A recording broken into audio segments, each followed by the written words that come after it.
is News 4 San Antonio Today, the only local news station with nonstop news. Good morning. Nonstop news starts right now. We are the only station that is commercial free all the way until the top of the hour. We have you covered this morning. You just heard from Jeanette. She'll give us another look at weather in just a few minutes. But first, let's check in with Joy and see how traffic is shaping up. Good morning, Joy. Good morning. Traffic shaping up nicely here. We do have some construction work, so I'm going to mention those quickly here.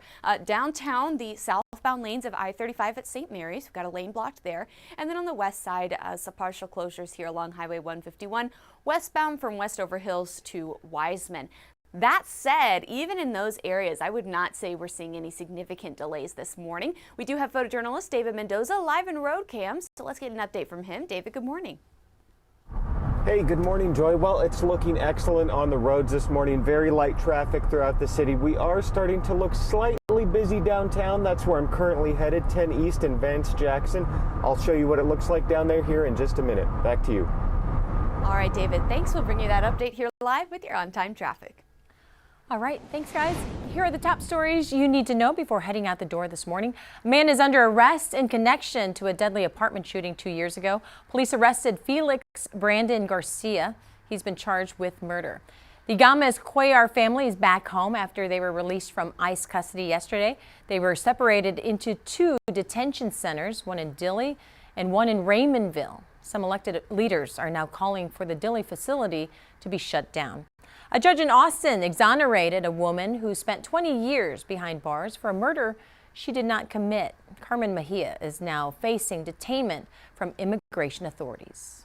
In the Allen at the Live Desk, a North Texas fishing tournament took an unusual turn after officials say a contestant tried to cheat by stuffing weights inside a fish. Tournament organizers at the Lake Fork Lure Company tournament say they became suspicious during this weekend's weigh-in when a metal detector found foreign objects inside a bass submitted by Curtis Lee Daniels. Texas game wardens say they discovered 3 weights inside the fish's stomach and found similar weights in Daniels' boat. Authorities say Daniels was arrested and charged with violating fishing tournament law. Because the tournament prize exceeded $10,000, the charge is a 3rd-degree felony. Officials say Daniels had already won 2 hourly prizes totaling $2,500 before the alleged cheating was discovered. That's the latest from the Live Desk. The latest now on the shooting of a San Antonio man killed by an ICE agent during spring break last year. Congressman Joaquin Castro is weighing in on new video of the night 23-year-old Ruben Martinez was killed. The video appears to contradict what ICE says happened that night. The family's attorney is preparing for possible legal action. I absolutely think that Ruben Martinez's case should be re-examined. I don't believe the video shows what the government claims it does. And he was killed. And there should continue to be an investigation of it. And the United States Congress also should take a look at that case. There could be a lawsuit. There may not be. We'll make that decision in due course once we have the information we feel we need. The family's attorney is asking anyone with video from the night Ruben Martinez was killed to please share and contact his law firm. The Rock Springs community is mourning a high school student who died on campus. Investigators say 17-year-old Samson Reyes was killed while helping move a large pole to the track at the high school. The sheriff's office is working on getting statements and trying to find video evidence of the accident. Counseling is being offered for students and staff. Crime Stoppers is asking for the public's help in a nearly decade-old cold case drive-by shooting. Christopher Polk was shot several times while driving on 410 back in February 2018. Eyewitnesses say Polk was shot and killed by a person either in a silver SUV or black car. Anyone with information that leads to an arrest could earn up to a $5,000 reward. Time now is 6:47. In one of your stops for Fiesta, and it includes Alamo Heights Night, you may have to wait until next year. That's because the event has been paused for this year.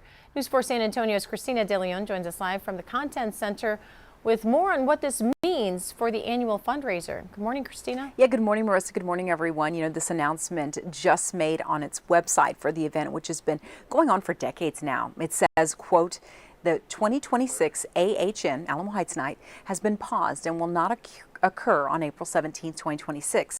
The event's schedule, date, location, and content will be published on this site when confirmed.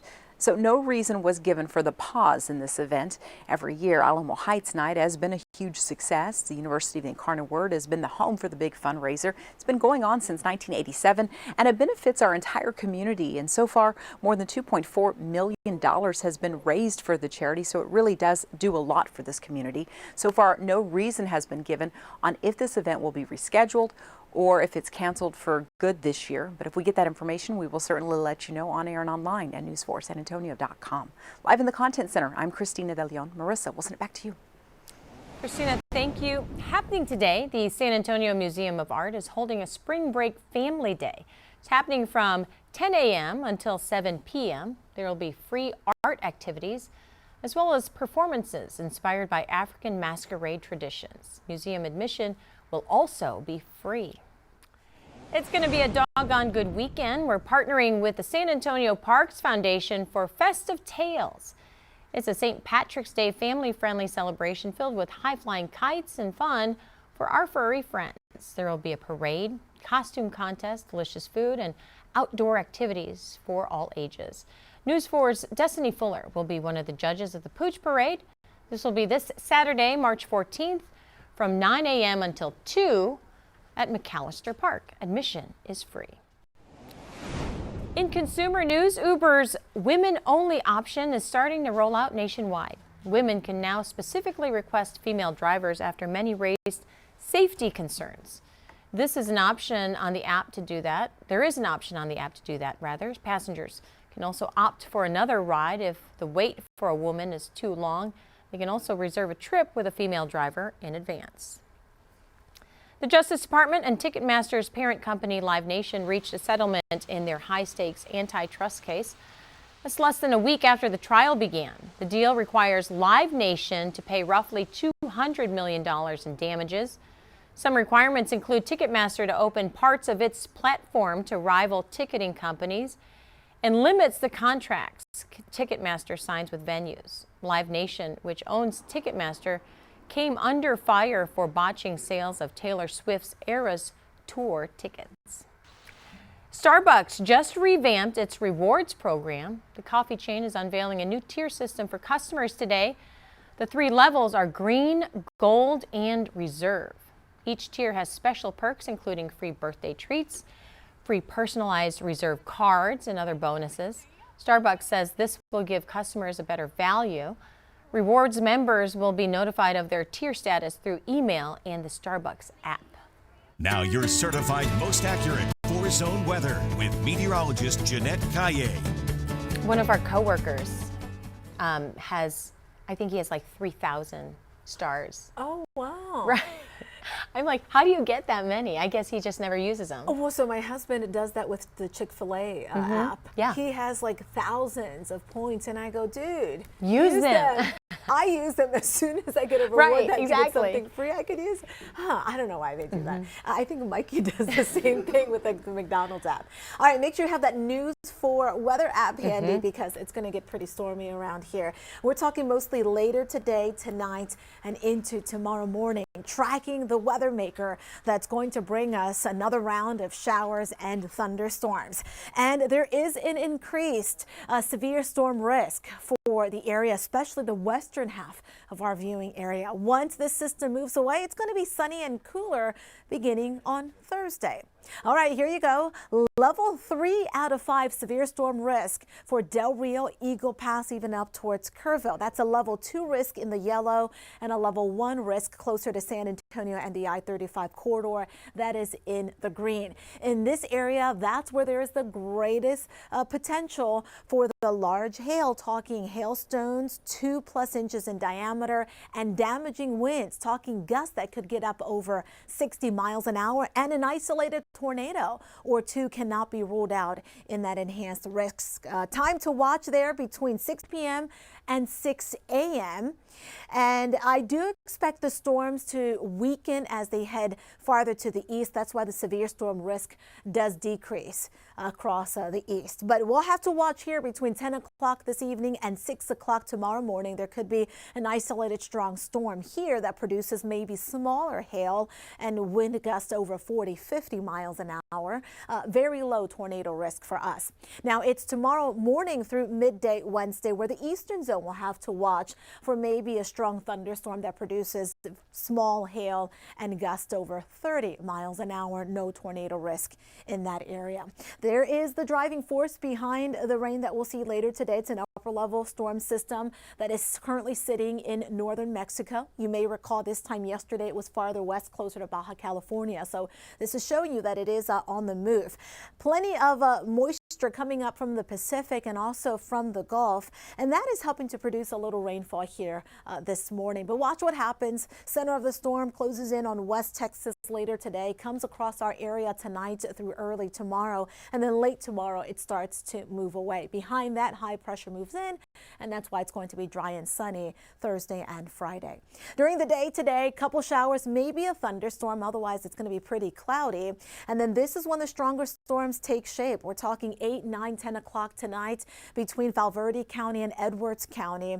And then notice how this HER model is showing how the storms will weaken as they head farther east. Perhaps a good scattering of storms as we get closer to midnight, and then overnight tonight through tomorrow morning closer to San Antonio and the I-35 corridor. Mid to late tomorrow morning until midday is when that stormy weather gets over towards the eastern zone. It clears out for Wednesday afternoon, Wednesday evening. Winds turn around to the north, and that'll bring in some cooler air. 40s Thursday and Friday morning, 70s in the afternoon. Make sure that you are weather aware today. We're going to keep you guys updated on air and online throughout the day, tonight, including tomorrow in the morning. Here's the extended forecast for the other 3 zones, all of south central Texas, expecting to see some more stormy weather later today, tonight, into your Wednesday morning. All right, let's look at the roads again. The only area this morning where we're seeing any sort of congestion is downtown. We do have some construction work going on there. That's southbound on I-35 as you're approaching St. Mary's. We've got a lane blocked and just a little bit of crowding as you approach that closure. We do have photojournalist David Mendoza live in road cam this morning, and I want to get one more update from him. David, hello. Hey Joy, so currently downtown 37 North, just past the Alamo Dome. It is getting busy down here. Not looking too bad though. This is actually the lane waiting to get onto 35 South from 37 North. So always busy in this area. Overall though, the city is looking pretty good. Traffic is light throughout the city and no major working accidents on our highways. I will leave you with that. Drive safe and have a great Tuesday. Back to you. Sounds good, David. Thanks. That's the latest with your on-time traffic. Have a great day. Emma Allen at the live desk. We are following some breaking news. A top Iranian security official threatening President Trump online in a message. The Secretary of Supreme National Security Council of Iran posting to X, the sacrificial nation of Iran doesn't fear your empty threats. Even those bigger than you couldn't eliminate Iran. Be careful not to get eliminated yourself. The secretary saying this after Trump threatened to attack Iran 20 times harder if Tehran stopped the flow of oil. Now, Iran has been accused of plotting attempts to kill President Trump in the past. That's the latest from the live desk. Emma, thank you. Visitors breath and sweat is being cleaned off a Sistine Chapel masterpiece. Vatican Museum officials say the impact of 5 to 6 million visitors a year over the past 30 years has created white film over different surfaces in the chapel. That is so gross. The largest damage was found in Michelangelo's famous fresco of the Last Judgment. Officials say restorers are gently brushing deionized water over layers of Japanese paper pressed against the fresco. It preserves the underlying paint while gradually removing the film, described as a layer of salt. Makes sense, but not a nice thing to leave with. Well,